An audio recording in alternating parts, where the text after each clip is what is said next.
नमस्कार। घटना चक्र बुक वीडियो के इस शैक्षणिक मंच पर आपका स्वागत है।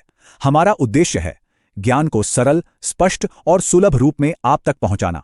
आइए आरंभ करते हैं अध्ययन और सफलता की इस यात्रा को। नमस्कार। आज हम बात करने वाले हैं भारत के एक बहुत बड़े समुद्री सपने की। ये कहानी है ग्लोबल ट्रेड में अपनी जगह बनाने की और आत्मनिर्भरता हासिल करने की। और ये सब एक बहुत ही साधारण सी चीज से शुरू होता है, एक मेटल का डब्बा। चलिए पता लगाते हैं। तो सवाल ये है कि भारत समुद्री व्यापार में एक सुपर पावर आखिर बनेगा कैसे?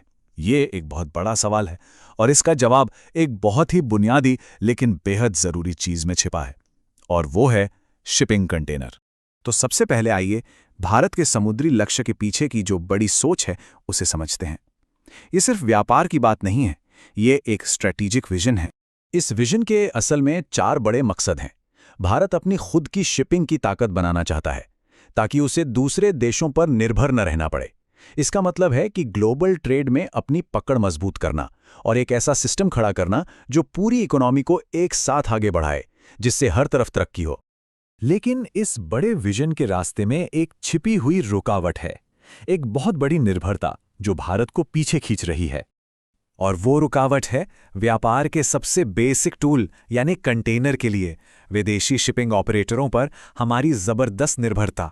सोचकर देखिए, हमारा पूरा का पूरा व्यापार उन डिब्बों पर टिका है जो हमारे अपने हैं ही नहीं। तो इसी निर्भरता को खत्म करने के लिए सरकार ने एक ठोस प्लान बनाया है। ये आत्मनिर्भरता का एक ब्लूप्रिंट है, कंटेनर मैन्युफैक्चरिंग प्लान। इस योजना का नाम है कंटेनर मैन्युफैक्चरिंग असिस्टेंस स्कीम, या शॉर्ट में कहें तो CMAS। इसे 2026-27 के बजट के तहत लाया गया है और इसका एक ही मकसद है, भारत को अपने कंटेनर खुद बनाने के काबिल बनाना। और सरकार इस पर कोई छोटा मोटा दांव नहीं लगा रही है। अगले 5 सालों में पूरे 10,000 करोड़ रुपए का इन्वेस्टमेंट किया जाएगा। ये रकम खुद बताती है कि ये लक्ष्य भारत के लिए कितना ज्यादा जरूरी है। टारगेट एकदम साफ है। पहले 10,000 करोड़ रुपए का निवेश होगा, फिर देश के अंदर ही कंटेनर बनाने की कैपेसिटी तैयार की जाएगी। और बड़ा लक्ष्य ये है कि अगले दशक के अंदर हर साल 10 लाख TU बनाने की क्षमता हासिल कर ली जाए। TU का मतलब है 20 फुट इक्विवेलेंट यूनिट। ये शिपिंग की दुनिया में कंटेनरों को गिनने का एक स्टैंडर्ड तरीका है, बस ये समझ लीजिए। अच्छा, अब इस इन्वेस्टमेंट का हमारी इकोनॉमी पर क्या असर होगा? इसका असर सिर्फ कंटेनर बनाने तक नहीं रहेगा, बल्कि एक लहर की तरह पूरी अर्थव्यवस्था में फैलेगा। और यहीं पर यह पूरी योजना सच में बहुत दिलचस्प हो जाती है। अनुमान यह है कि इसका 8 गुना मल्टीप्लायर इफेक्ट होगा।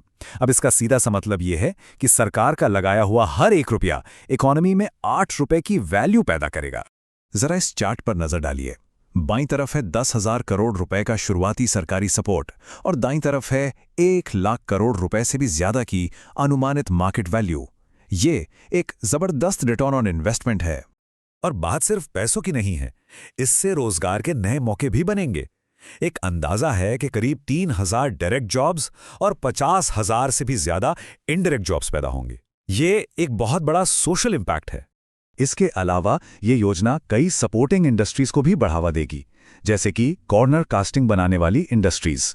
ये वो मजबूत मेटल के कोने होते हैं जो कंटेनरों को उठाने और एक के ऊपर एक रखने में काम आते हैं। तो जाहिर है, जब कंटेनर देश में बनेंगे तो उन्हें बनाने के लिए जो भी छोटे बड़े पुर्जे चाहिए, उनका पूरा एक नया बाजार खड़ा हो जाएगा।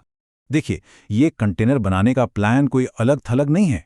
ये भारत के बंदरगाहों और बड़े इंफ्रास्ट्रक्चर नेटवर्क से जुड़ी एक बहुत बड़ी स्ट्रैटेजी का हिस्सा है। इस पूरे नेटवर्क में कुछ बंदरगाहों का रोल सबसे खास होने वाला है।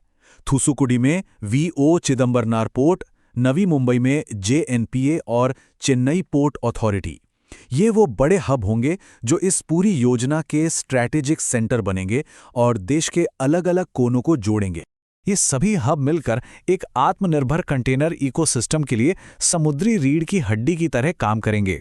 इनके बिना भारत में बने कंटेनरों को देश और दुनिया भर में पहुंचाना मुमकिन ही नहीं होगा। और अगर हम पीछे मुड़कर देखें तो ये कोई अचानक लिया गया फैसला नहीं लगता।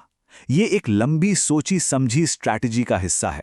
देखिए, 2015 में सागरमाला प्रोग्राम आया, फिर 2021 में PM Gatishakti master plan launch हुआ और अब 2026-27 में ये CMS स्कीम शुरू हो रही है। सब एक दूसरे से जुड़ा हुआ है।